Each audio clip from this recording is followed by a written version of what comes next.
কুড়িগ্রামের নাগেশ্বরীতে উপজেলা মহানাম যজ্ঞ উদযাপন পরিষদের আয়োজনে ৪ দিনব্যাপী মহানাম যজ্ঞ অনুষ্ঠান ও অষ্টকালীন অপ্রাকৃত লীলা কীর্তন অনুষ্ঠিত হয়েছে। কুড়িগ্রাম থেকে রফিকুল ইসলামের প্রতিবেদনে দেখুন বিস্তারিত।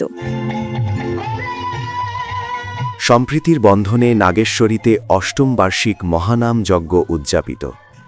আধ্যাত্মিক চেতনা আর সাম্প্রদায়িক সম্প্রীতির এক অনন্য দৃষ্টান্ত স্থাপিত হল কুড়িগ্রামের নাগেশ্বরীতে। শ্রীকৃষ্ণের অপার কৃপায় গোসাইয়ের বাসা শিব মন্দির প্রাঙ্গণে অত্যন্ত জাঁকজমকপূর্ণভাবে সম্পন্ন হল নাগেশ্বরী মহানাম যজ্ঞ উদযাপন পরিষদের অষ্টম আয়োজন।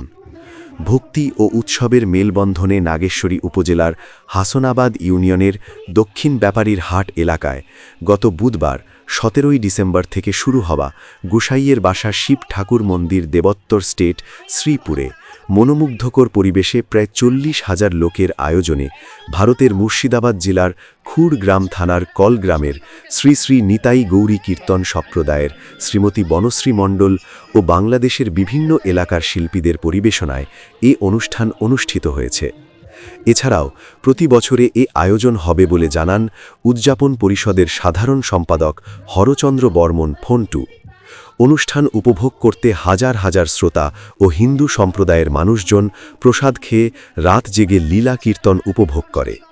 আয়োজক বসন্ত কুমার, প্রভাষক সুভাষচন্দ্র জানান, ইতিমধ্যে আজকে শুক্রবার তৃতীয় দিনে ভগবানের কৃপায় প্রায় ৭০,০০০ ধর্মপ্রাণ ভক্তদের হাতে প্রসাদ তুলে দিতে পেরেছি।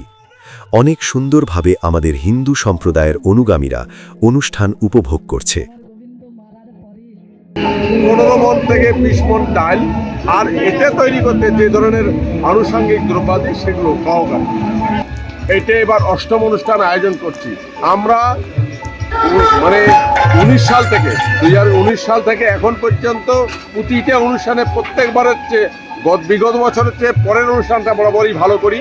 এখানে ভালো করার পিছনে আমি মনে করি যে সৃষ্টিকর্তা মহাপ্রভু ঈশ্বরের একটা যথেষ্ট অবদান আমাদের প্রতি রয়েছে। ও সর্বোপরি এই অত্র অঞ্চলের ধর্মবর্ণ নির্বিশেষে সকল মানুষের একটা সহযোগিতা আমাদের পাই, যার ফলে এই অনুষ্ঠানটা আমরা বরাবরই সার্থক করতে সমর্থ হই।